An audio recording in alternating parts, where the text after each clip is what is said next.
Good afternoon.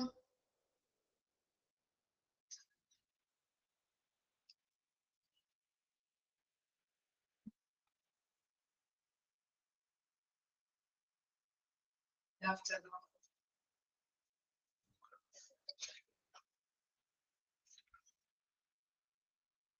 Okay, നമ്മൾ പറഞ്ഞു നിർത്തിയത് സ്റ്റാഫ് ഡെവലപ്മെന്റ് ടൈപ്സ് വരെയാണല്ലേ നമ്മൾ പറഞ്ഞു നിർത്തിയത്.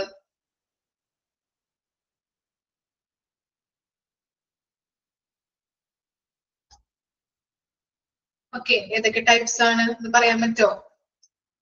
ടൈപ്സ് എത്രണ്ണമുണ്ട്, ഏതൊക്കെയായിരുന്നു എന്നുള്ളത്?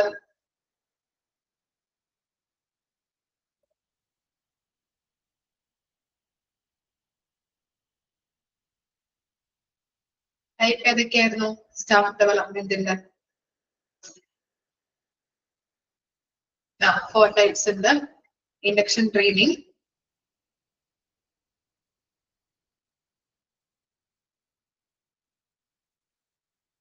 പിന്നെ job orientation,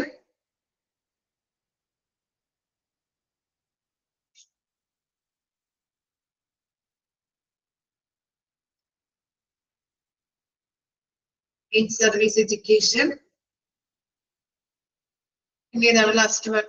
continuing education. Okay,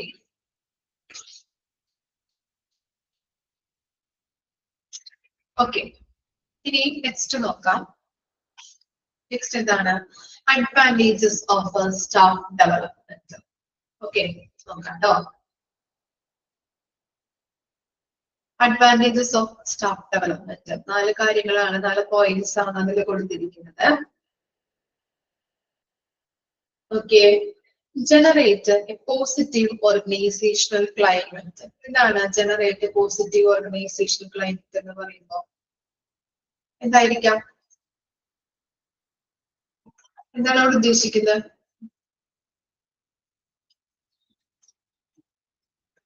എന്താണ് അവിടെ ഉദ്ദേശിക്കുന്നത്? ജനറേറ്റ് എന്താണ് പോസിറ്റീവ് ഓർഗനൈസേഷണൽ ക്ലൈമറ്റ് എന്ന് പറഞ്ഞിട്ടുണ്ടെങ്കിൽ പോസിറ്റീവ് ആയിട്ടുള്ള ഒരു ഡെവലപ്മെന്റ് ഓർഗനൈസേഷൻ ഉണ്ടാവും അല്ലെ.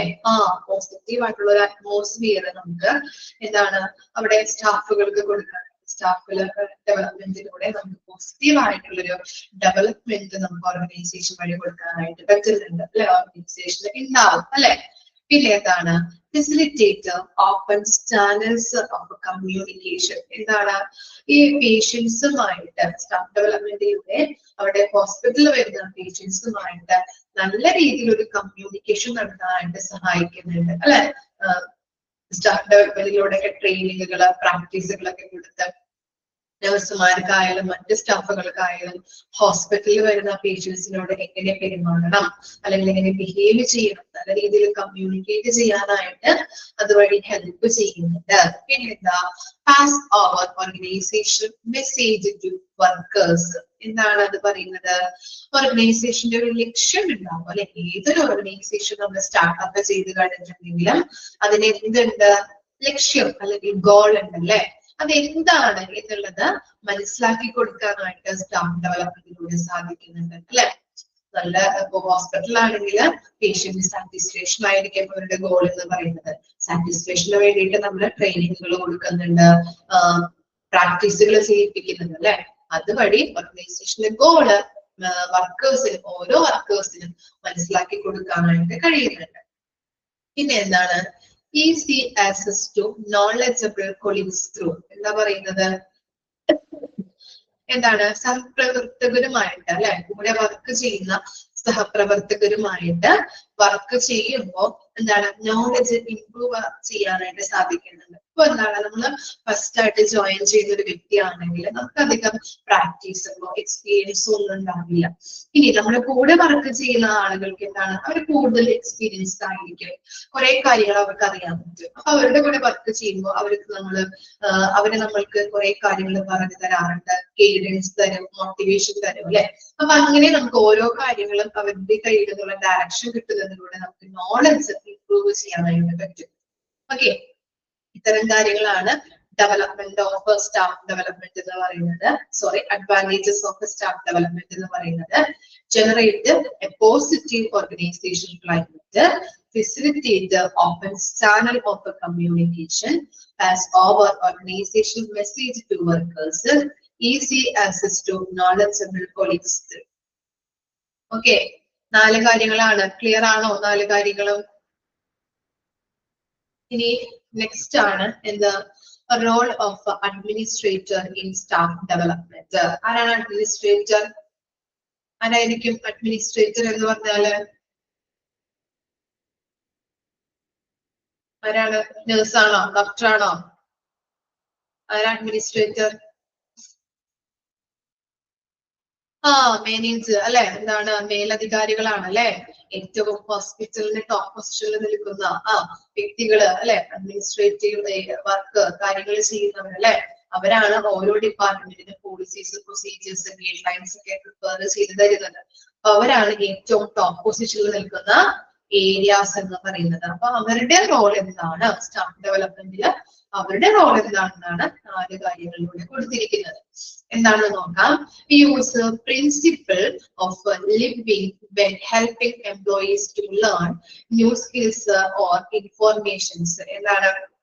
പുതിയ എംപ്ലോയീസിനെ നമ്മൾ ജോയിൻ ചെയ്യിപ്പിച്ച് കഴിഞ്ഞിട്ടുണ്ടെങ്കിൽ അവരുടെ സ്കിൽസ് അതുപോലെ തന്നെ ടാലൻസുകൾ വളർത്തിയെടുക്കുന്നതിന് വേണ്ടിയിട്ട് ലേണിംഗ് മെത്തേഡ്സുകൾ യൂസ് ചെയ്യാം. ഓക്കെ, പുതിയൊരു എംപ്ലോയി വന്നു കഴിഞ്ഞിട്ടുണ്ടെങ്കിൽ അവരുടെ സ്കിൽസ് അവരുടെ ടാലന്റുകളൊക്കെ നമ്മൾ വർദ്ധിപ്പിച്ചെടുക്കുന്നതിന് വേണ്ടിയിട്ട് ഡെവലപ്പ് ചെയ്തെടുക്കുന്നതിന് വേണ്ടിയിട്ട് ലേണിംഗ് മെത്തേഡ്സുകൾ യൂസ് ചെയ്യുന്നുണ്ട്. പിന്നെന്താ? Use teaching techniques that strengthen staff. സ്റ്റാഫിന്റെ സ്റ്റാഫുകളെ സ്ട്രെങ്തൻ ചെയ്യിപ്പിക്കാൻ വേണ്ടിയിട്ട്, കൂടുതൽ ബലപ്പെടുത്തുക അല്ലെ, സ്ട്രെങ്തൻ ചെയ്യിപ്പിക്കാൻ വേണ്ടിയിട്ട് ടീച്ചിങ് ടെക്നിക്സുകൾ യൂസ് ചെയ്യാം. ഇപ്പൊ എന്താണ് ടീച്ചിങ് ടെക്നിക്സ് കൊണ്ട് ഉദ്ദേശിക്കുന്നത്? ഇപ്പൊ അവർക്ക് എന്തെങ്കിലും ഡൗട്ടുകൾ വന്നാല് പിന്നെ അവർക്ക് എന്തെങ്കിലും ഡയറക്ഷൻസ് കൊടുക്കാം. എന്തെങ്കിലും ഡൗട്ടുകളൊക്കെ വന്നാൽ അത് പറഞ്ഞു കൊടുക്കുക, പറഞ്ഞ് മനസ്സിലാക്കി കൊടുക്കുക. ഇന്നത് ചെയ്യണം, ഇന്നത് കഴിഞ്ഞിട്ടുണ്ടെങ്കിൽ ഇന്നത് ചെയ്യാം, അങ്ങനെയുള്ള ഡയറക്ഷൻസ് ഒക്കെ കൊടുത്തു കഴിഞ്ഞിട്ടുണ്ടെങ്കിൽ അവരെ കൂടുതൽ അവരുടെ ജോലിയിൽ സ്ട്രെങ്തൻ ചെയ്യിപ്പിക്കാൻ പറ്റും അല്ലെ. പിന്നെ എന്താ? Continuously access learning needs of each unit എന്ന് പറഞ്ഞിട്ടുണ്ടെങ്കിൽ ഓർത്തോ ഡിപ്പാർട്ട്മെന്റ് ഉണ്ട്. യൂണിറ്റ്സ് എന്ന് ഉദ്ദേശിക്കുന്നത് ഓരോ ഡിപ്പാർട്ട്മെന്റ്സ് ആണ് കേട്ടോ. ഓക്കെ, യൂണിറ്റ്സ് കൊണ്ട് ഉദ്ദേശിക്കുന്നത് ഓരോ ഡിപ്പാർട്ട്മെന്റ്സ് ആണ്. അപ്പോ നമുക്കറിയാം ഓർത്തോ ഡിപ്പാർട്ട്മെന്റ് ഉണ്ട്, റേഡിയോളജി ഡിപ്പാർട്ട്മെന്റ് ഉണ്ട്, ENT ഉണ്ട്, പീഡിയാട്രിക് ഉണ്ട്, അങ്ങനെ പല പല ഡിപ്പാർട്ട്മെന്റുകൾ ഈ ഹോസ്പിറ്റലിൽ ഉണ്ട് അല്ലെ. അപ്പൊ ഓരോ ഡിപ്പാർട്ട്മെന്റിലും വ്യത്യസ്ത മാർഗനിർദ്ദേശങ്ങളായിരിക്കും കൊടുക്കുന്നത് അല്ലെ. പോളിസീസ് പ്രൊസീജിയേഴ്സ് ഒക്കെ ഡിഫറെന്റ് ആയിരിക്കാം. റേഡിയോളജിയിലുള്ള പോളിസീസ് ആൻഡ് പ്രൊസീജിയേഴ്സ് ആയിരിക്കില്ല ഓർത്തോന്നുള്ളത്. അപ്പൊ എല്ലാവരുടെയും വ്യത്യസ്തമായിട്ടുള്ള മാർഗനിർദ്ദേശങ്ങളാണ്. അപ്പൊ ഓരോ ഡിപ്പാർട്ട്മെന്റിനും വേണ്ടിയിട്ടുള്ള ലേണിംഗ് നീഡ്സുകൾ അനുസരിച്ച്, അവർക്ക് വേണ്ടതായിട്ടുള്ള ലേണിംഗ് നീഡ്സുകൾ അനുസരിച്ച്, അവരുടെ ഓരോ ഡിപ്പാർട്ട്മെന്റിന്റെയും ആവശ്യങ്ങൾക്കനുസരിച്ച് അവർക്ക് കൃത്യമായിട്ട് ഓരോ കാര്യങ്ങളും പറഞ്ഞു കൊടുക്കാനായിട്ട് തയ്യാറാവണം. അത് ആദ്യം ചെയ്യേണ്ട ജോലിയാണ് അഡ്മിനിസ്ട്രേറ്റേഴ്സ് ആണ് ചെയ്യേണ്ടത്. പിന്നെന്താ? Leads employees regarding knowledge and skill deficit. എന്താണ്? ഇപ്പോ ഓരോ വ്യക്തികൾക്കും അവരുടെ സ്കില്ലിൽ കുറവുണ്ടാവും, നോളജിൽ കുറവുണ്ടാവും. ഇപ്പൊ എന്റെ നോളജ് ആയിരിക്കില്ല ഫർസാനയ്ക്കുള്ളത്, അല്ലെങ്കിൽ എന്റെ സ്കില്ലായിരിക്കില്ല ഹരിതയ്ക്കുള്ളത് അല്ലെ. ഹരിതയുടെ സ്കില്ലായിരിക്കില്ല ശരണയ്ക്കുള്ളത് അല്ലെ. ഡിഫറൻസ് ആയിരിക്കാം. നമ്മളെല്ലാവരും ഡിഫറെന്റ് ഇൻഡിവിജ്വൽ ആണല്ലേ. അപ്പൊ എന്റെ നോളജ് ആയിരിക്കില്ല വേറൊരു കുട്ടിക്കുള്ളത്. ഓക്കെ, അപ്പൊ നോളജ് ചിലപ്പോ കുറയാം, ചിലപ്പോ സ്കില്ല് കൂടുതലായിരിക്കാം അല്ലെ. എന്തെങ്കിലും വ്യത്യാസങ്ങൾ നോളജിലായാലും സ്കില്ലിലായാലും ഡിഫറൻസ് ഉണ്ടാവാം. അപ്പം അങ്ങനെ വരുമ്പോൾ ഓരോ വ്യക്തികൾക്കും അവരുടെ സ്കില്ലിൽ കുറവുണ്ടാവാം, നോളജിൽ കുറവുണ്ടാവാം. അപ്പൊ അങ്ങനെയുള്ള കാര്യങ്ങൾ, അങ്ങനെയുള്ള വ്യക്തികൾക്ക് പ്രത്യേക രീതിയിലുള്ള ട്രെയിനിങ്ങുകൾ കൊടുത്തുകൊണ്ട് അവരെ ഗ്രോ അപ്പ് ചെയ്യിപ്പിക്കാനായിട്ട് ഈ സ്റ്റാഫ് ഡെവലപ്മെന്റില് അഡ്മിനിസ്ട്രേറ്ററിന്റെ റോൾ ആണെന്ന് പറയുന്നുണ്ട്. ഓക്കെ, എന്തിലൊക്കെയാണ് നോളജിൽ കുറവുണ്ടെങ്കിൽ അതിന് പ്രത്യേക ട്രെയിനിങ് കൊടുക്കും. സ്കില്ലിലാണ് കുറവുള്ളതെങ്കിൽ ആ വ്യക്തിക്ക് എന്ത് കൊടുക്കും? അതിനുള്ള ട്രെയിനിങ്ങുകൾ അഡ്മിനിസ്ട്രേഷനേക്ക് കൊടുക്കുന്നുണ്ട്. ഓക്കെ, അങ്ങനെ അവരെ ഡെവലപ്പ് ചെയ്തെടുക്കും. ക്ലിയർ ആയോ 4 കാര്യങ്ങളും? ഓക്കെ, വായിച്ചു നോക്കിയേ. അഡ്വാൻറ്റേജസ് ഓഫ് സ്റ്റാഫ് ഡെവലപ്മെന്റ്, അതുപോലെ തന്നെ റോള് വായിച്ചു നോക്കാം കേട്ടോ.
ഇനി നെക്സ്റ്റ് ആണ് nursing hierarchy and functions. The structure of organization determines the employee behavior through the effect of a role, power, status, responsibility, authority, and communication. Nursing is a large department in every hospital, hence it is a hierarchy as doctor do. And it is necessary to understand different nursing classifications. ഇതിൽ പറയുന്നത് ഓർഗനൈസേഷന്റെ structure determine ചെയ്യുന്നത് എംപ്ലോയീസിന്റെ behaviour അനുസരിച്ചിട്ടായിരിക്കും. Okay, ഇപ്പോ house keeping സ്റ്റാഫിനുള്ള status ആയിരിക്കില്ല അവിടെ administration ഏരിയയിൽ work ചെയ്യുന്ന സ്റ്റാഫിനുള്ളത്. Okay, അഡ്മിനിസ്ട്രേറ്റീവിന്റെ ഒരു സ്റ്റാറ്റസ് ആയിരിക്കില്ല ഡോക്ടേഴ്സിനുള്ളത് അല്ലെ. അങ്ങനെ എന്താണ് വ്യത്യസ്ത സ്റ്റാറ്റസ് ആയിരിക്കും ഓരോ മേഖലകളിലും വർക്ക് ചെയ്യുന്ന സ്റ്റാഫിനുള്ളത്. അപ്പൊ അതുകൊണ്ട് തന്നെ നഴ്സിംഗ് ഡിപ്പാർട്ട്മെന്റ് അല്ലെങ്കിൽ നഴ്സിംഗ് എന്ന് പറഞ്ഞാൽ ഒരു ലാർജ് ഡിപ്പാർട്ട്മെന്റ് ആണ്. അതിനൊരു ഹൈരാർക്കി ഉണ്ട്. ആ ഹൈരാർക്കി അനുസരിച്ചിട്ടാണ് നമ്മൾ ഇനി പഠിക്കാൻ പോകുന്നത്. ഓക്കെ, നഴ്സിംഗ് ഡയറക്ടർ ആണ്. അപ്പൊ ഹൈരാർക്കിയാണ് നമ്മൾ കാണുന്നത്. 6 പേരടങ്ങുന്ന ഒരു ഹൈരാർക്കി. നഴ്സിംഗുമായിട്ട് ബന്ധപ്പെട്ട നഴ്സിംഗിന്റെ ഫസ്റ്റ് പൊസിഷനിൽ നിൽക്കുന്നത് ആരാണ്? നഴ്സിംഗ് ഡയറക്ടർ ആണ്. ഇനി നെക്സ്റ്റ് പൊസിഷനിൽ നഴ്സിംഗ് സൂപ്പറിൻറ്റൻഡന്റ്. ഇനി നെക്സ്റ്റ് എന്ന് പറയുന്നത് സൂപ്രണ്ട് എന്നും പറയാം കേട്ടോ. ഇനി നഴ്സിംഗ് നെക്സ്റ്റ് പൊസിഷനിൽ ഇരിക്കുന്നത് നഴ്സിംഗ് സൂപ്പർവൈസർ, നഴ്സിംഗ് ഇൻചാർജ് ഉണ്ട്, നഴ്സിംഗ് സ്റ്റാഫ് നഴ്സ് ഉണ്ട്, നഴ്സിംഗ് അസിസ്റ്റന്റ് ഉണ്ട്. ഈ ഹൈറാർക്കി കൃത്യമായിട്ട് പഠിച്ചു വെക്കാം. ഓക്കെ, ഹൈറാർക്കി ചോദിക്കാറുണ്ട്, കൃത്യമായിട്ട് അത് പഠിച്ചു വെക്കാം. ഓർഡറിൽ തന്നെ പഠിച്ചു വെക്കാം കേട്ടോ. ഓക്കെ, ഇപ്പൊ നഴ്സിംഗ് ഡയറക്ടർ ഉണ്ട്, സൂപ്രിൻറ്റൻഡന്റ്, സൂപ്പർവൈസർ, ഇൻചാർജ് ഉണ്ട്, സ്റ്റാഫ് നഴ്സ് ഉണ്ട്, നഴ്സിംഗ് അസിസ്റ്റന്റ് ഉണ്ട്. ഓക്കെ, ഇനി ഓരോരുത്തരുടെ ഡ്യൂട്ടീസ് ആൻഡ് റെസ്പോൺസിബിലിറ്റീസ് ആണ് നമ്മൾ പഠിക്കാൻ പോകുന്നത്. നോക്കാം. നഴ്സിംഗ് ഡയറക്ടർ ആരാണ്? നഴ്സിംഗ് ഡയറക്ടർ എന്ന് നോക്കിയേ. It is the nursing director who provides direction to the nursing staff and coordinated health services. അപ്പൊ എന്താണ് നഴ്സിംഗ് ഡയറക്ടർ എന്താണ് ചെയ്യുന്നത്? അതിന്റെ ഡ്യൂട്ടി അല്ലെങ്കിൽ നഴ്സിംഗ് ഡയറക്ടർ എന്ന് പറഞ്ഞാൽ ആരാണ്? ഈ നഴ്സിംഗ് സ്റ്റാഫുമാർക്ക്, നഴ്സിംഗ് സ്റ്റാഫിന് ഓരോ ഡയറക്ഷൻസുകൾ കൊടുക്കുന്നത്. ഇന്ന ഡ്യൂട്ടീസ് ചെയ്യാം, ഇന്ന റെസ്പോൺസിബിലിറ്റി ചെയ്യാം, ഇന്ന ദിവസം ഇന്ന ഡ്യൂട്ടി എന്നൊക്കെ പറഞ്ഞ് അവരെ ഡയറക്ട് ചെയ്യുന്നത് ആരാണ്? നഴ്സിംഗ് ഡയറക്ടർ ആണ്. ഇനി എന്താണ്? അതുപോലെ തന്നെ എല്ലാ കാര്യങ്ങളും കോർഡിനേറ്റ് ചെയ്ത് അല്ലെ, ഹെൽത്ത് കെയർ സർവീസിന്റെ എല്ലാ കാര്യങ്ങളും കോർഡിനേറ്റ് ചെയ്ത് നടക്കുന്നതും നഴ്സിംഗ് ഡയറക്ടർ ആണ്. ഇനി എന്താ? Their duties consist of supervising all nursing staff and look after patient care as well as administrative functions like record keeping, budgeting, etc. അതുപോലെ തന്നെ നഴ്സിംഗ് അഡ്മിനിസ്ട്രേഷനുമായിട്ടുള്ള എല്ലാ കാര്യങ്ങളും കോർഡിനേറ്റ് ചെയ്യുന്നതും നഴ്സിംഗ് ഡയറക്ടർ ആണ്. എല്ലാ കാര്യങ്ങളും നഴ്സിംഗ് അഡ്മിനിസ്ട്രേഷനുമായിട്ടുള്ള എല്ലാ കാര്യങ്ങളും കോർഡിനേറ്റ് ചെയ്ത് പ്രവർത്തിപ്പിക്കുന്നതും നഴ്സിംഗ് ഡയറക്ടർ ആണ്. അതുപോലെ തന്നെ അഡ്മിനിസ്ട്രേറ്റീവ് ഫങ്ഷൻസ് ചെയ്യുന്നുണ്ട് അദ്ദേഹം. എന്തൊക്കെയാണ് അഡ്മിനിസ്ട്രേറ്റീവ് ഫങ്ഷൻസ് എന്ന് പറയുന്നത്? റെക്കോർഡ് കീപ്പിംഗ് അല്ലെ, അതുപോലെ തന്നെ ബഡ്ജറ്റിംഗ് എന്താണ്? എന്താ ബഡ്ജറ്റിംഗ്? എന്തായിരിക്കാം ബഡ്ജറ്റിംഗ്? ഏതുമായിട്ട് റിലേറ്റ് ചെയ്യപ്പെട്ടതാണ് ബഡ്ജറ്റിംഗ് എന്ന് പറയുന്നത്? എക്സ്പെൻസസ്. ഓക്കെ, ഫിനാൻസുമായിട്ട് ബന്ധപ്പെട്ടതാണ് അല്ലെ. ഓക്കെ, അപ്പൊ അങ്ങനെയുള്ള കാര്യങ്ങൾ ഫിനാൻസുമായിട്ട് ബന്ധപ്പെട്ടതാണ്. അപ്പൊ അങ്ങനെയുള്ള വർക്കുകള്, റെക്കോർഡ് കീപ്പുകള്, അതൊക്കെയാണ് ഈ അഡ്മിനിസ്ട്രേറ്റീവ് ഫങ്ഷൻസ് ആയിട്ട് പറയുന്നത്. അപ്പൊ അങ്ങനെയുള്ള ഡ്യൂട്ടീസും ചെയ്യുന്നത് നഴ്സിംഗ് ഡയറക്ടർ ആണ്. Minimum they require co-workers or bachelor degree in nursing along with at least 10 years of experience in deemed firms. അതുപോലെ തന്നെ എന്താണ് ബാച്ചിലർ ഓഫ് ഡിഗ്രി, അദ്ദേഹത്തിന്റെ ക്വാളിഫിക്കേഷൻ എന്ന് പറയുന്നത് നഴ്സിംഗ് പ്രോഗ്രാമിലാണ്. നഴ്സിംഗില് ബാച്ചിലർ ഓഫ് ഡിഗ്രി കഴിഞ്ഞവരായിരിക്കും. അതുപോലെ തന്നെ അറ്റ്ലീസ്റ്റ് 10 years of experience ആവശ്യമാണ്. ഓക്കെ, നഴ്സിംഗ് ഡയറക്ടർ ഇത്രേ ഉള്ളൂ. നഴ്സിംഗ് ഡയറക്ടർ എന്ന് പറഞ്ഞു കഴിഞ്ഞിട്ടുണ്ടെങ്കിൽ ഈ നഴ്സിംഗ് സ്റ്റാഫുകളെ ഡയറക്ട് ചെയ്യുന്ന ഡ്യൂട്ടി ആരുടേതാണ്? നഴ്സിംഗ് ഡയറക്ടറുടേതാണ്. ഹെൽത്ത് മേഖലകളിൽ, ഹെൽത്ത് കെയർ മേഖലകളിൽ എല്ലാ കാര്യങ്ങളും കോർഡിനേറ്റ് ചെയ്യിപ്പിക്കുന്നതും ഈ നഴ്സിംഗ് ഡയറക്ടറുടെ ഡ്യൂട്ടിയാണ്. അതുപോലെ തന്നെ നഴ്സുമാരെ നഴ്സിംഗ് സ്റ്റാഫുകളെ സൂപ്പർവൈസ് ചെയ്യിക്കുക, അവരെ മേൽനോട്ടം വഹിക്കുക. സൂപ്പർവൈസ് എന്ന് പറഞ്ഞാല് അവരെ മേൽനോട്ടം വഹിക്കുക, അവരുടെ ഓരോ കാര്യങ്ങളും എല്ലാ ഡയറക്ഷനുകളും ഇന്ന ഡ്യൂട്ടി ഇന്നത് ചെയ്യണം എന്ന് പറഞ്ഞിരിക്കുന്ന ഡ്യൂട്ടികൾ. അപ്പൊ അവരെന്താണ് സൂപ്പർവൈസ് ചെയ്ത് അവരെ കൊണ്ട് എല്ലാ കാര്യങ്ങളും ചെയ്യിപ്പിക്കേണ്ട ഡ്യൂട്ടിയും നഴ്സിംഗ് ഡയറക്ടറുടേതാണ്. കൂടാതെ തന്നെ അഡ്മിനിസ്ട്രേറ്റീവ് ഫങ്ഷൻസും ചെയ്യുന്നുണ്ട്. ഏതൊക്കെയാണ്? റെക്കോർഡ് കീപ്പിംഗും ബഡ്ജറ്റിംഗും. അവരുടെ ക്വാളിഫിക്കേഷൻ എന്ന് പറയുന്നത് നഴ്സിംഗിന് ബാച്ചിലർ ഡിഗ്രി കഴിഞ്ഞവരായിരിക്കണം. ഓക്കെ, അത്രയേ ഉള്ളൂ നഴ്സിംഗ് ഡയറക്ടർ എന്ന് പറയുന്നത്. ഇനി അദ്ദേഹത്തിന്റെ ഡ്യൂട്ടീസ് ആൻഡ് റെസ്പോൺസിബിലിറ്റീസ് എന്തൊക്കെയാണ്? To direct, oversee and evaluate all nursing staff. നമ്മൾ നേരത്തെ പഠിച്ചതാണ് അല്ലെ. എല്ലാ നഴ്സുമാരെയും അല്ലെങ്കിൽ എന്താണ് നഴ്സിംഗ് സ്റ്റാഫിനെ ഇവാലുവേറ്റ് ചെയ്യാം, ഓവർസീ ചെയ്യാം അല്ലെ, ഡയറക്ട് ചെയ്യാം അല്ലെ. ഡയറക്ട്, ഓവർസീസ് ആൻഡ് ഇവാലുവേറ്റ്, വിലയിരുത്താനായിട്ട് മേൽനോട്ടം വഹിക്കേണ്ട ഡ്യൂട്ടി, അവരുടേതായിട്ടുള്ള എല്ലാ കാര്യങ്ങളിലും അവരെ മേൽനോട്ടം വഹിക്കേണ്ടത് നഴ്സിംഗ് ഡയറക്ടറിന്റേതാണ്. Guide, to guide staffing procedure. Procedure എന്ന് പറഞ്ഞിട്ടുണ്ടെങ്കിൽ നടപടിക്രമങ്ങൾ കേട്ടോ. അപ്പൊ അവിടെ പറയുന്നത് ഇപ്പോ എന്താണ് സ്റ്റാഫിന് എല്ലാ ഡ്യൂട്ടീസും, ഇപ്പോ ഒരു 8 മണിക്കൂറാണ് ഡ്യൂട്ടി എന്നുണ്ടെങ്കിൽ അവരുടെ ഡ്യൂട്ടീസ് അസൈൻ ചെയ്ത് കൊടുക്കേണ്ട ചുമതലകൾ ഇന്ന പ്രൊസീജിയറിലൂടെ ഇന്നത് ചെയ്യാം എന്നുള്ള കാര്യങ്ങളൊക്കെ അസൈൻ ചെയ്ത് കൊടുക്കേണ്ടത് ഈ നഴ്സിംഗ് ഡയറക്ടറിന്റെ ഡ്യൂട്ടിയാണ്. Set long term goal for ensuring department. അതുപോലെ തന്നെ ഡിപ്പാർട്ട്മെന്റ്സിന്റെ ലോങ് ടേം ഗോൾസ് സെറ്റ് ചെയ്യേണ്ടത് ആരുടെ ഡ്യൂട്ടിയാണ്? നഴ്സിംഗ് ഡയറക്ടറിന്റേതാണ്. Arrange and coordinate admission, nursing and patient care procedures. ഇവിടെ പറയുന്നത് അഡ്മിഷൻ എന്തെങ്കിലും വന്നിട്ടുണ്ടെങ്കിൽ അല്ലെങ്കിൽ നഴ്സ് ആൻഡ് പേഷ്യന്റ് കെയറുമായിട്ട് ബന്ധപ്പെട്ട പ്രൊസീജിയേഴ്സ് കോർഡിനേറ്റ് ചെയ്യാം, അഡ്മിഷനുമായിട്ട് ബന്ധപ്പെട്ട കാര്യങ്ങൾ അറേഞ്ച് ചെയ്ത് കൊടുക്കാം. അങ്ങനെയുള്ള കാര്യങ്ങൾ വന്നു കഴിഞ്ഞാൽ എല്ലാ കാര്യങ്ങളും കോർഡിനേറ്റ് ചെയ്തും അറേഞ്ച് ചെയ്ത് കൊടുക്കേണ്ട ഡ്യൂട്ടിയും നഴ്സിംഗ് ഡയറക്ടറിന്റേതാണ്. Settle issues and problems, both departmental issues and patient issues. ഇനി ഡിപ്പാർട്ട്മെന്റൽ ഇഷ്യൂസ് എന്തെങ്കിലും ഡിപ്പാർട്ട്മെന്റുകൾ തമ്മിൽ ഇഷ്യൂസ് വരാം അല്ലെ.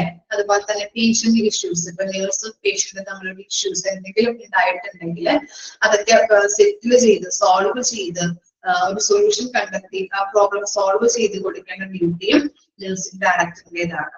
റിപ്പോർട്ട് ടു അപ്പർ മാനേജ്മെന്റ്, അതുപോലെ തന്നെ അപ്പർ മാനേജ്മെന്റിന് റിപ്പോർട്ട് സമർപ്പിക്കേണ്ട ഡ്യൂട്ടിയും ആരുടേതാണ്? ഈ നഴ്സിംഗ് ഡയറക്ടറിന്റേതാണ്. ഇത്തരം കാര്യങ്ങളാണ് ഡ്യൂട്ടീസ് ആൻഡ് റെസ്പോൺസിബിലിറ്റിയിൽ വരുന്നത്. ഡ്യൂട്ടീസ് ഒക്കെ കറക്റ്റ് ആയിട്ട് പഠിച്ചു വെക്കാം കേട്ടോ. ഡ്യൂട്ടീസ് ചോദിക്കാറുണ്ട്, ഡ്യൂട്ടീസ് തന്നിട്ട് ഇത് ആരുടെ ഡ്യൂട്ടിയാണ് എന്നുള്ളത് ഐഡന്റിഫൈ ചെയ്യാം. കൃത്യമായിട്ട് പഠിച്ചു വെക്കാം. 6 പേരുടെയും ഡ്യൂട്ടീസ് ആൻഡ് റെസ്പോൺസിബിലിറ്റീസ് പഠിക്കണം. അങ്ങോട്ടും ഇങ്ങോട്ടും മാറിപ്പോകാനുള്ള ചാൻസ് ഉണ്ട്. അതുകൊണ്ടാണ് പറയുന്നത് കൃത്യമായിട്ട് ഡ്യൂട്ടീസ് ആൻഡ് റെസ്പോൺസിബിലിറ്റീസ് വായിച്ച് മനസ്സിലാക്കി പഠിക്കാം. ഓക്കെ, വായിച്ചു നോക്കിയേ.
നെക്സ്റ്റ് നോക്കാം കേട്ടോ. Nursing superintendent. Nursing superintendent act as the second commander in nursing administration of the hospital. അപ്പോൾ ഈ നഴ്സിംഗ് സൂപ്രിണ്ടന്റ് അല്ലെങ്കിൽ സൂപ്രിണ്ട് എന്താണ് സെക്കൻഡ് കമാൻഡ് അല്ലെ, നഴ്സിംഗ് അഡ്മിനിസ്ട്രേഷനിലെ സെക്കൻഡ് കമാൻഡ് ആയിട്ടാണ് ആക്ട് ചെയ്യുന്നത്. അണ്ടർലൈൻ ചെയ്ത് വെച്ച് സെക്കൻഡ് കമാൻഡ് ആയിട്ട് പ്രവർത്തിക്കുന്നുണ്ട്. He or she will be held responsible for management and the supervision of the nursing services of the department, different departments of the hospital. ഇനി അതുപോലെ തന്നെ എന്താണ് നഴ്സിംഗ് സർവീസിനെ മാനേജ് ചെയ്യുന്നത്, ഡിഫറെന്റ് ഡിപ്പാർട്ട്മെന്റ്സിന്റെ നഴ്സിംഗ് സർവീസിനെ മാനേജ് ചെയ്യാം, supervise ചെയ്യാം. അപ്പോ അതിലെ നഴ്സുമാരെയൊക്കെ കറക്റ്റ് ആയിട്ട് മേൽനോട്ടം വഹിക്കാം, സൂപ്പർവൈസ് ചെയ്യാം, മാനേജ് ചെയ്യേണ്ട ഡ്യൂട്ടിയും അതിൻ്റെതാണ് നഴ്സിംഗ് സൂപ്പറിൻറ്റൻഡന്റ് ആണ്. In all areas of nursing activities, he or she will help the nursing director and act as the director in the absence of the nursing director. ഇനി എന്താണ് nursing director ഇല്ല, absence എന്ന് പറഞ്ഞാൽ എന്താണ് അഭാവം. Okay, nursing ഡയറക്ടറിന്റെ അഭാവത്തില് nursing director ആയിട്ട് ആർക്ക് act ചെയ്യാൻ പറ്റും? നഴ്സിംഗ് സൂപ്പറിൻറ്റൻഡന്റിന് ആക്ട് ചെയ്യാനായിട്ട് സാധിക്കുന്നുണ്ട്. ഓക്കെ, നഴ്സിംഗ് ഡയറക്ടർ ഇല്ല എന്നുണ്ടെങ്കിൽ അദ്ദേഹത്തിന്റെ അഭാവത്തില് നഴ്സിംഗ് സൂപ്പറിൻറ്റൻഡന്റിന് നഴ്സിംഗ് ഡയറക്ടർ ആയിട്ട് ആക്ട് ചെയ്യാനായിട്ട് സാധിക്കുന്നുണ്ട്. അങ്ങനെ ഒരു ഇതും ആർക്കുണ്ട്? നഴ്സിംഗ് സൂപ്പറിൻറ്റൻഡന്റിന് ഉണ്ട്. അപ്പൊ എന്താണ് പറയുന്നത്? നഴ്സിംഗ് സൂപ്പറിൻറ്റൻഡന്റ് എന്ന് പറഞ്ഞു കഴിഞ്ഞാല് സെക്കൻഡ് കമാൻഡ് ആയിട്ട് പ്രവർത്തിക്കുന്നുണ്ട്. അതുപോലെ തന്നെ എല്ലാ നഴ്സുമാരും അല്ലെ, നഴ്സിംഗ് സർവീസിലെ നഴ്സുമാരെയൊക്കെ സൂപ്പർവൈസ് ചെയ്യാനായിട്ട് മാനേജ് ചെയ്യാനായിട്ടുള്ള ഡ്യൂട്ടി ആരുടേതാണ്? നഴ്സിംഗ് സൂപ്പറിൻറ്റൻഡന്റേതാണ്. ഇനി അതുപോലെ തന്നെ പറയുന്നത് എന്താണ്?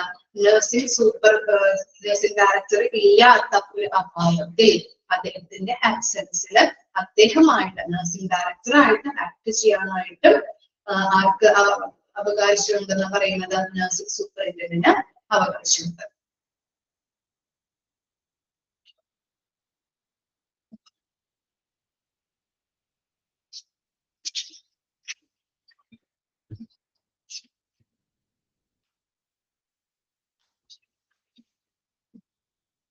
ഓക്കെ, ഡ്യൂട്ടീസ് ആൻഡ് റെസ്പോൺസിബിലിറ്റീസ് ഒന്ന് വായിച്ചു നോക്കി, നിങ്ങൾക്ക് പറയാൻ പറ്റുമോ നോക്കട്ടെ. Duties and responsibilities of superintendent.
Okay, വായിച്ചു കഴിഞ്ഞോ?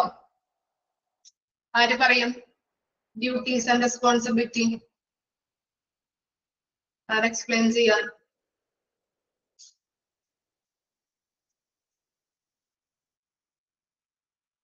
ആരുമില്ലേ? ഒരു നേരം വായിച്ചു നോക്കിയിട്ട് ആരും പറയാനില്ലേ? എക്സ്പ്ലെയിൻ ചെയ്ത് നോക്കി. ആര് പറയും? അല്ലെങ്കിൽ ഞാൻ പേര് വിളിക്കാം. ഫർസാന പറഞ്ഞോളൂ. ഓക്കെ, അത് കഴിഞ്ഞിട്ട് തസ്നീം ട്ടോ. നെക്സ്റ്റ് തസ്നീം.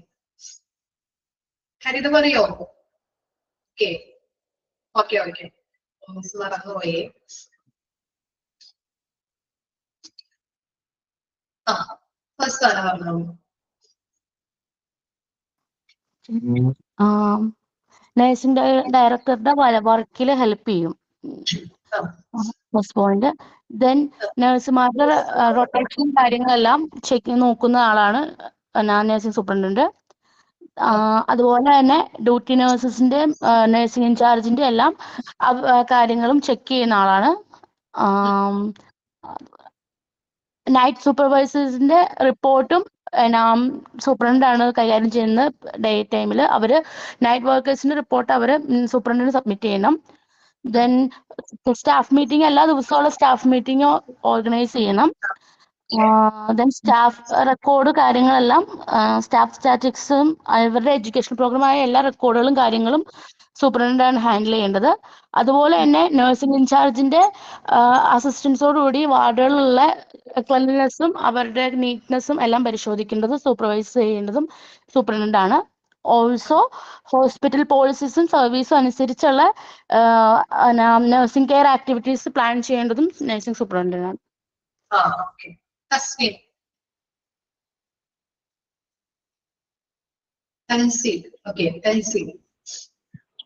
സോറി മാം, എന്റെ വോയിസ് ക്ലിയർ ആണോ എല്ലാവർക്കും? First of all okay. ഇല്ല, എന്റെ വോയിസ് കുറെ കഴിയുമ്പോ കേക്കില്ലേ, അതുകൊണ്ട് കംപ്ലൈന്റ് പറഞ്ഞിട്ടുണ്ടായിരുന്നു.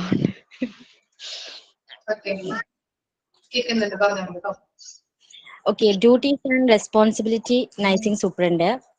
First of all, he or she will help the nursing director in his work.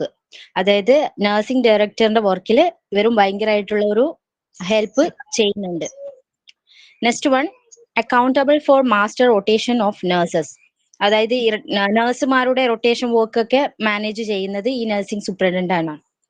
Check and confirm the duty roster of staff nurses prepared by nursing incharge. Duty roast ചെയ്യുന്നതും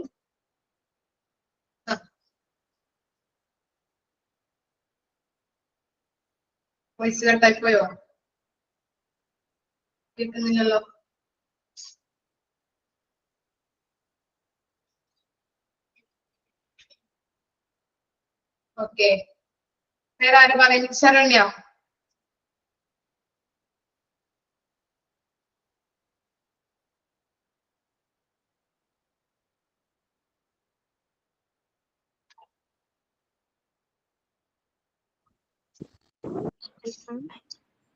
hello,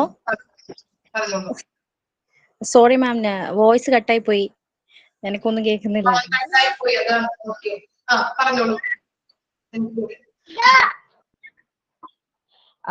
Next one, check and confirm the duty roster of staff nurses prepared by nursing incharge. അതായത് nursing സ്റ്റാഫിന്റെ duty ഒക്കെ incharge വഹിക്കുന്നത് nursing സ്റ്റാഫാണ്, nursing superintendent ആണ്. പിന്നെ accountable to receive report from the night supervisor. അതായത് day ടൈമിൽ night supervisor night കഴിഞ്ഞിട്ടുള്ള ഡീറ്റെയിൽസ് മൊത്തം ചെക്ക് ചെയ്യുന്നതും അത് നിയന്ത്രിക്കുന്നതും നഴ്സിംഗ് സൂപ്രണ്ടന്റ് ആണ്. Organise the staff meeting regularly. Daily regularly staff meeting organise ചെയ്യുന്നുണ്ട്. Keep the record of staff statistics in.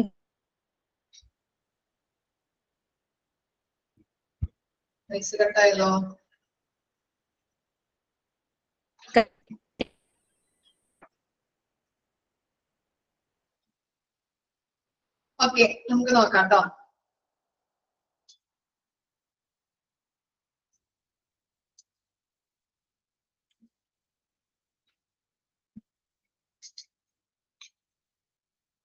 Nursing സൂപ്രണ്ടന്റിന്റെ ഡ്യൂട്ടീസ് ആൻഡ് റെസ്പോൺസിബിലിറ്റീസ് ആണ് നമ്മൾ പറയുന്നത്.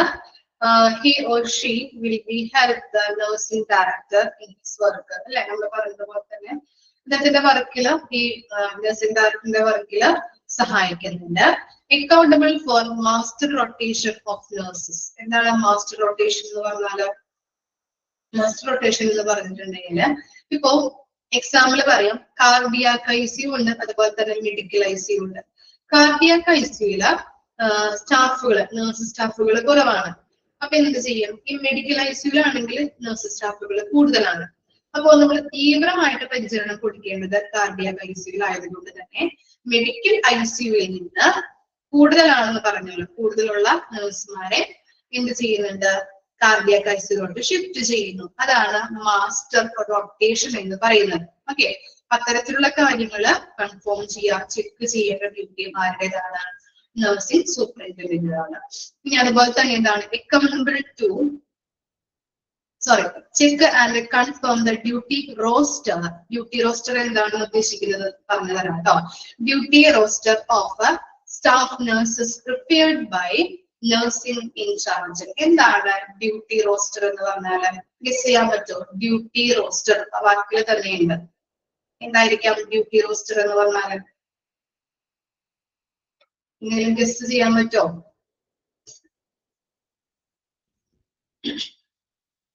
എന്തായിരിക്കും വരുതാ? ഡ്യൂട്ടികൾ അല്ലെ. ഇപ്പൊ നൈറ്റ് ഡ്യൂട്ടി ഉണ്ടാവാം, ഡേ ഡ്യൂട്ടി അല്ലെ, ഡേ ഷിഫ്റ്റ് ഉണ്ടാവാം. അപ്പൊ അങ്ങനെയുള്ള ഡ്യൂട്ടീസ് ഒക്കെ കറക്റ്റ് ആയിട്ട് സ്റ്റാഫ് നഴ്സുമാരുടെ ഡ്യൂട്ടീസ് ചെക്ക് ചെയ്യാം, കൺഫേം ചെയ്യാം. ഇനി എന്താ? Accountable to receive report from the night supervisor. അപ്പൊ എന്താണ്? നൈറ്റ് സൂപ്പർവൈസർക്ക് റിപ്പോർട്ടുകൾ കറക്റ്റ് ആയിട്ട് നടത്തുന്നുണ്ടോ എന്നുള്ളത്, അല്ലെങ്കിൽ റിസീവ് ചെയ്യുന്നുണ്ടോ എന്നുള്ളത് ചെക്ക് ചെയ്യാം. എന്ന് പറഞ്ഞു കഴിഞ്ഞാല് ഡേയില് അല്ലെ, നൈറ്റ് വരുന്ന സൂപ്പർവൈസർക്ക് ഡേയില് ഡ്യൂട്ടി ഉള്ള സൂപ്പർവൈസർ റിപ്പോർട്ട് സമർപ്പിക്കേണ്ടത് അത്യാവശ്യമാണ് അല്ലെ. ഡേ ഷിഫ്റ്റില് വർക്ക് ചെയ്യുന്ന സൂപ്പർവൈസർ എല്ലാ കാര്യങ്ങളും അപ് ടു ഡേറ്റ് ആയിട്ട് എഴുതി റിപ്പോർട്ടുകൾ കൃത്യമായിട്ട് നൈറ്റ് സൂപ്പർവൈസർക്ക് സമർപ്പിക്കണം. എന്നാൽ മാത്രമാണ് പേഷ്യന്റിന് ട്രീറ്റ്മെന്റ് കൊടുക്കുമ്പോഴൊക്കെ കണ്ടിന്യൂറ്റി കിട്ടുള്ളൂ അല്ലെ. ഏത് മരുന്നാണ് കൊടുത്തിരിക്കുന്നത്, എത്ര ഡോസിലാണ്, ഇനി എന്തൊക്കെ കൊടുക്കാനുണ്ട് അല്ലെ. നമ്മളിപ്പോ അഡ്മിറ്റ് ആയി കഴിഞ്ഞിട്ടുണ്ടെങ്കിൽ ഡേ ഷിഫ്റ്റും നൈറ്റ് ഷിഫ്റ്റും വരുന്ന നഴ്സുമാരൊക്കെ വ്യത്യസ്തരായിരിക്കും അല്ലെ. അപ്പൊ അവര് ആ റിപ്പോർട്ടുകൾ നോക്കിയിട്ടാണ് നമുക്ക് എന്ത് തരുന്നത്? മരുന്നുകൾ അവർ തരുന്നത് അല്ലെ. കണ്ടിന്യൂസ് ആയിട്ട് അവർ കണ്ടിന്യൂറ്റി കിട്ടാൻ വേണ്ടിയിട്ടാണ് റിപ്പോർട്ടുകൾ റിസീവ് ചെയ്യുന്നത്. അപ്പൊ അങ്ങനെ എന്താണ്? നൈറ്റ് സൂപ്പർവൈസർക്ക് കൃത്യമായിട്ട് റിപ്പോർട്ടുകൾ സമർപ്പിക്കുന്നുണ്ടോ എന്നുള്ളത് ശ്രദ്ധിക്കേണ്ടത് അത്യാവശ്യമാണ്. അത് ആരാണ് നോക്കേണ്ടത്? സൂപ്രണ്ടാണ്. ഇനി എന്താണ്? Organise the staff meeting regularly. Staff meeting regularly ആയിട്ട് ഓർഗനൈസ് ചെയ്യാം. പിന്നെ എന്താണ്? Keep the record of staff statistics in connected with educational programmes. അപ്പോ അവിടെ ജോലി ചെയ്യുന്ന സ്റ്റാഫുകൾക്ക് അവർക്ക് സെമിനാർസുകള്, ക്ലാസ്സുകള്, അതുപോലെ തന്നെ അവയർനെസ് പ്രോഗ്രാംസ് ഒക്കെ അവരെ കണക്ട് ചെയ്യിപ്പിക്കാനായിട്ട് നമ്മൾ വിടാറുണ്ട്. അവരുടെ സ്കിൽസ്, നോളജ് ഇതൊക്കെ ഇംപ്രൂവ് ചെയ്യാൻ വേണ്ടിയിട്ട്. അപ്പൊ അതുമായിട്ട് ബന്ധപ്പെട്ട റെക്കോർഡ്സുകൾ കീപ്പ് ചെയ്ത് വെക്കാം. ഏതൊക്കെ സ്റ്റാഫുകൾ അറ്റൻഡ് ചെയ്തോ എന്നുള്ളത്. അങ്ങനെയുള്ള കാര്യങ്ങൾ കീപ്പ് ചെയ്ത് വെക്കേണ്ടത് ആരുടെ ഡ്യൂട്ടിയാണ്? ഇദ്ദേഹത്തിന്റെ ഡ്യൂട്ടിയാണ്. പിന്നെന്താ? Supervisor neatness of the ward with the help of a nursing incharge. Okay, nursing incharge നമുക്കറിയാം ഈ ഓരോ വാർഡിലൊക്കെ ഓരോ നഴ്സിംഗ് ഇൻചാർജ് ആയിരിക്കും ഉണ്ടാവുന്നത്. അപ്പൊ നഴ്സിംഗ് ഇൻചാർജിനോട് പറയണം എന്താണ്? ഈ വാർഡിന്റെ ഈ അറ്റത്തായിട്ട് വളരെ എന്താണ് വൃത്തികേടായിട്ട് വേസ്റ്റുകളൊക്കെ കിടക്കുന്നുണ്ട്. അത് എന്താണ്? ഹൗസ് കീപ്പിംഗ് സ്റ്റാഫ് വരുമ്പോ, ക്ലീനിങ് സ്റ്റാഫ് വരുമ്പോ അത് ക്ലീൻ ആക്കി ഇടണം എന്നുള്ളത് ആരുടെ ഡ്യൂട്ടിയാണ്? പറഞ്ഞ് അത് ബോധ്യവാന്മാരൊക്കെ അത് ക്ലീൻ ചെയ്യിപ്പിക്കുന്ന ഡ്യൂട്ടി ആരുടേതാണ്? നഴ്സിംഗ് സൂപ്രണ്ടിന്റേതാണ്. ഇനി എന്താ? Arrange and plan nursing care activities of the wards as per the hospital policies and services. ഇവിടെ പറയുന്നത് ഹോസ്പിറ്റലിന്റെ പോളിസി അനുസരിച്ചുകൊണ്ട് നഴ്സിംഗ് കെയർ കൊടുക്കാനായിട്ടുള്ള കാര്യങ്ങൾ അറേഞ്ച് ചെയ്യുക. ഇത്തരം കാര്യങ്ങളാണ് ഡ്യൂട്ടീസ് ആൻഡ് റെസ്പോൺസിബിലിറ്റീസ് ആയിട്ട് പറയുന്നത്. അയച്ചു നോക്കാട്ടോ.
ഞാൻ പോയിട്ടില്ല, ഞാൻ ഇവിടെ ഉണ്ട്.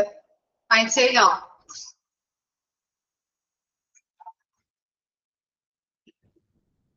കഴിഞ്ഞു. ഇനി നെക്സ്റ്റ് നോക്കാം. Nursing supervisor. ആരാണ് നഴ്സിംഗ് സൂപ്പർവൈസർ എന്ന് പറഞ്ഞാൽ? Nursing supervisor is considered as nursing executive. Okay, underline ചെയ്ത് വെച്ച് നഴ്സിംഗ് എക്സിക്യൂട്ടീവ് എന്ന് പറഞ്ഞാലും നഴ്സിംഗ് സൂപ്പർവൈസർ തന്നെയാണ്. ഓക്കെ, നഴ്സിംഗ് സൂപ്പർവൈസർ ആണ് നഴ്സിംഗ് എക്സിക്യൂട്ടീവ് ആയിട്ടും പ്രവർത്തിക്കുന്നത്. And is part of the leadership team and considered as nursing executive. There is a nursing supervisor available around a clock. എന്താണ് around a clock എന്ന് പറഞ്ഞാൽ ഉദ്ദേശിക്കുന്നത്? എന്തായിരിക്കാം? എന്തായിരിക്കാം around the clock? എന്താ മീനിങ് വരിക? എന്തായിരിക്കാം മീനിങ്? 24 hours അല്ലെ? ഓക്കെ, 24 hours അവൈലബിൾ ആണ്. ഓക്കെ, നഴ്സിംഗ് സൂപ്പർവൈസർ അല്ലെങ്കിൽ നഴ്സിംഗ് എക്സിക്യൂട്ടീവ് എന്ന് പറഞ്ഞാല് 24 hours അവിടെ അവൈലബിൾ ആയിരിക്കും, ഫുൾ ടൈം അവിടെ ഉണ്ടാവും. പിന്നെന്താ, nursing supervisor should always be ready to attend the patient either in person or by the way of a consultation in an on-call capacity. അപ്പൊ എന്താ പറയുന്നത്, നഴ്സിംഗ് സൂപ്പർവൈസർ എന്താണ് പേഷ്യൻസിനെ അറ്റൻഡ് ചെയ്യാൻ പറ്റും അല്ലെ. അങ്ങനെ ഒരു ഡ്യൂട്ടി ആർക്കുണ്ട്, ഈ നഴ്സിംഗ് സൂപ്പർവൈസർക്ക് ഉണ്ട്, പേഷ്യൻസിനെ അറ്റൻഡ് ചെയ്യാം. അതുപോലെ തന്നെ എന്താണ്, ഇപ്പോ നഴ്സിംഗ് സൂപ്പർവൈസറുടെ കയ്യിൽ നിൽക്കുന്നില്ല അല്ലെങ്കിൽ കണ്ടീഷൻ മോശമാണെന്നുണ്ടെങ്കിൽ എന്താണ്, ഡോക്ടറെ നമുക്ക് വേണമെങ്കിൽ ആവശ്യമെങ്കിൽ കോൾ ചെയ്ത് വിളിക്കാം. അങ്ങനെയുള്ളൊരു ഡ്യൂട്ടി ആർക്കുണ്ട്, നഴ്സിംഗ് സൂപ്പർവൈസർക്ക് ഉണ്ട്. പിന്നെന്താ, nursing superintendent oversees the nursing supervisor. ഇത്രയും കാര്യങ്ങളാണ് ഈ നഴ്സിംഗ് സൂപ്പർവൈസർ എന്ന് പറയുന്നത്. അതായത് നഴ്സിംഗ് സൂപ്പർവൈസർ എന്ന് പറഞ്ഞു കഴിഞ്ഞാൽ നഴ്സിംഗ് എക്സിക്യൂട്ടീവ് ആയിട്ട് പ്രവർത്തിക്കുന്നുണ്ട്. അതുപോലെ 24 hours ഫുൾ ടൈം അല്ലെ, 24 hours 7 days അവിടെ അവൈലബിൾ ആയിരിക്കും, പേഷ്യൻസിനെ അറ്റൻഡ് ചെയ്യാം. ഇനി നമ്മുടെ കയ്യിൽ നിൽക്കുന്നില്ല, സൂപ്പർവൈസറുടെ കയ്യിൽ നിൽക്കുന്നില്ല, കണ്ടീഷൻ വളരെ മോശമാണെങ്കിൽ ഈ എന്താണ്, ഡോക്ടറെ വിളിച്ച് നമുക്ക് കൺസൾട്ടേഷൻ അല്ലെ, ഡോക്ടറെ വിളിച്ച് അങ്ങനെയുള്ളൊരു ഡ്യൂട്ടി ആർക്കുണ്ട്, നഴ്സിംഗ് സൂപ്പർവൈസർക്ക് ഉണ്ട്. ഇനി അതുപോലെ തന്നെ nursing superintendent oversees the nursing supervisor. ഇത്രയും കാര്യങ്ങളാണ് നഴ്സിംഗ് സൂപ്പർവൈസറുമായിട്ട് ബന്ധപ്പെട്ടത്. ക്ലിയർ ആണോ?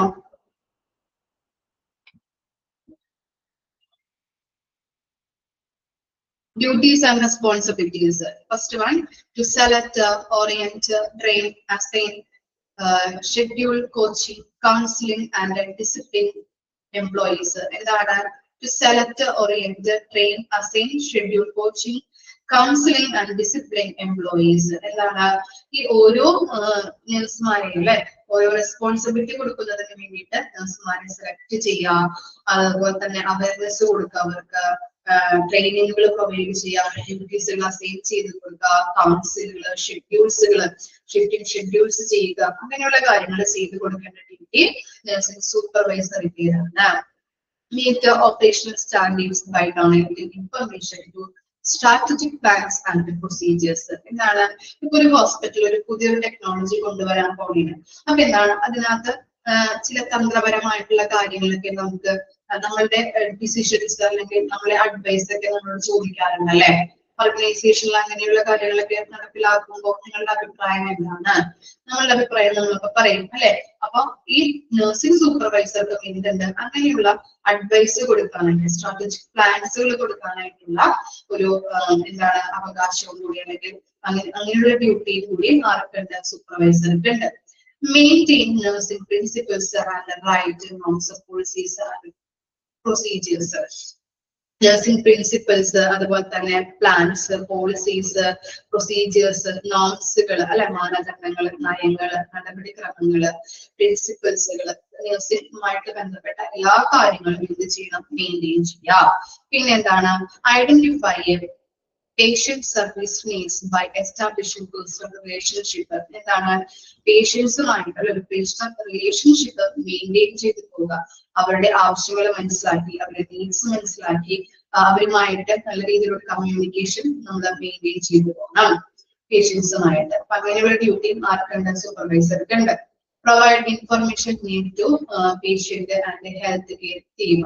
അപ്പൊ അവർക്ക് ഇപ്പൊ പേഷ്യൻസിനൊക്കെ ചിലപ്പോ എന്താണ്, എന്തൊരു ട്രീറ്റ്മെന്റ് ആണ് ചെയ്യുന്നത്, എന്തിനു വേണ്ടിയിട്ടാണ് ഇങ്ങനെയുള്ള മരുന്നുകൾ ഞാൻ കഴിക്കുന്നത്, അപ്പൊ അങ്ങനെയുള്ള പല ഡൗട്ട്സുകളൊക്കെ വരാം. അപ്പൊ അങ്ങനെയുള്ള ഇൻഫർമേഷൻസ് കൊടുക്കുക, ഇതിനു വേണ്ടിയിട്ടാണ് അല്ലെങ്കിൽ ഇത് കുറയാൻ വേണ്ടിയിട്ടാണ്, കണ്ടീഷൻ ബെറ്റർ ആവാൻ വേണ്ടിയിട്ടാണ് ഇങ്ങനെയുള്ള മരുന്നുകൾ തരുന്നത്. അതുപോലെ തന്നെ ഹെൽത്ത് കെയർ ടീമുമായിട്ട് ബന്ധപ്പെട്ട് അവർക്കും ഇൻഫർമേഷൻസ്, എന്തെങ്കിലും അഡ്വൈസുകളോ എന്തെങ്കിലും ഇൻഫർമേഷൻസ് ഒക്കെ ആവശ്യമെങ്കിൽ അവർക്കും പ്രൊവൈഡ് ചെയ്ത് കൊടുക്കാം. പിന്നെന്താ, maintain documentation of patient care services. Patient കെയറുമായിട്ട് ബന്ധപ്പെട്ട ഡോക്യുമെന്റേഷനുകൾ മെയിൻറ്റെയിൻ ചെയ്യാം. Confirm operations of medical and administrative equipments and verify emergency equipments availability. അപ്പൊ എന്താണ്, അഡ്മിനിസ്ട്രേറ്റീവ് ആൻഡ് മെഡിക്കൽ എക്യുപ്മെന്റ്സുകൾ ഉണ്ടാവും അല്ലെ, അതൊക്കെ കൃത്യമായിട്ട് പ്രവർത്തിക്കുന്നുണ്ടോ എന്നുള്ളത് വെരിഫൈ ചെയ്യേണ്ടത് ആരുടെ ഡ്യൂട്ടിയാണ്, നഴ്സിംഗ് സൂപ്പർവൈസറിന്റെ ഡ്യൂട്ടിയാണ്. ഏതൊക്കെയാണ്? മെഡിക്കലായിട്ടും അഡ്മിനിസ്ട്രേറ്റീവ് പരമായിട്ടും. മെഡിക്കലായിട്ട് എന്ന് പറഞ്ഞാൽ ചിലപ്പോ ഇപ്പൊ കാഷ്വാലിറ്റിയിലൊക്കെ നെബിലൈസർ ഉണ്ടാവും ഇല്ലേ? മെഡിക്കൽ ആയിട്ടുള്ള എക്യുപ്മെന്റ് ആണ് നെബിലൈസർ. കൃത്യമായിട്ട് പ്രവർത്തിക്കുന്നുണ്ട്. ഓരോ രോഗികൾക്കും അത്യാവശ്യമായിട്ട് വേണ്ട ഒരു ഇതാണ് ശ്വാസതടസ്സം, ബ്രീതിങ് ഡിഫിക്കൽറ്റി ഉള്ള രോഗികൾക്കൊക്കെ. അതൊക്കെ കൃത്യമായിട്ട് ആ എക്യുപ്മെന്റ് പ്രവർത്തിക്കുന്നുണ്ടോ എന്ന് ചെക്ക് ചെയ്യാം. അതുപോലെ തന്നെ അഡ്മിനിസ്ട്രേറ്റീവ് എക്യുപ്മെന്റ്സിന്റെ എക്സാമ്പിൾ പറയാം, ടെലഫോൺ. അത് എന്താണ്? കൃത്യമായിട്ട് അത് പ്രവർത്തിക്കുന്നുണ്ടോ, അല്ലെങ്കിൽ എന്തെങ്കിലും ബുദ്ധിമുട്ടുകൾ അങ്ങനെ മെയിൻ്റെനൻസ് വർക്കോ കാര്യങ്ങളൊക്കെ ഉണ്ടോ എന്നുള്ളത് ചെക്ക് ചെയ്യാനായിട്ടുള്ള ഡ്യൂട്ടി ആരുടേതാണ്? നഴ്സിംഗ് സൂപ്പർവൈസറിന്റേതാണ്. ഇത്തരത്തിലുള്ള ഡ്യൂട്ടീസ് ആൻഡ് റെസ്പോൺസിബിലിറ്റീസ് ആണ് നഴ്സിംഗ് സൂപ്പർവൈസർക്ക് ഉള്ളത്. ഓക്കെ, അയച്ചോക്കെ എന്താണ് നഴ്സിംഗ് സൂപ്പർവൈസർ, എന്താണ് അദ്ദേഹത്തിന്റെ ഡ്യൂട്ടീസ് ആൻഡ് റെസ്പോൺസിബിലിറ്റീസ്?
ഇത്ര വരെ ഞാൻ എടുക്കുന്നുള്ളൂ. നമുക്ക് വൈൻഡപ്പ് ചെയ്യാം കേട്ടോ. ഇത്ര വരെ എടുക്കുന്നുള്ളൂ. വായിച്ച് മനസ്സിലാക്കിയിട്ട് വരാം. ഓക്കെ, ഓക്കെ ആണോ നിങ്ങൾക്ക്? ഇത്ര വരെ എടുത്തതില് ക്ലിയർ ആണോ എല്ലാ കാര്യങ്ങളും? ഓക്കെ ആണ്. ഹരിതയ്ക്ക് ഡൗട്ട് ഒന്നുമില്ല? മിസ് പോയി കഴിയുമ്പോ ഡൗട്ട് ആയിരിക്കോ? ക്ലാസ്സിൽ തന്നെ ഉണ്ടായിരുന്നോ ഹരിത? ഇല്ല. ഓക്കെ, അപ്പോ നെക്സ്റ്റ് ക്ലാസ്സിൽ കാണാം കേട്ടോ. Thank you.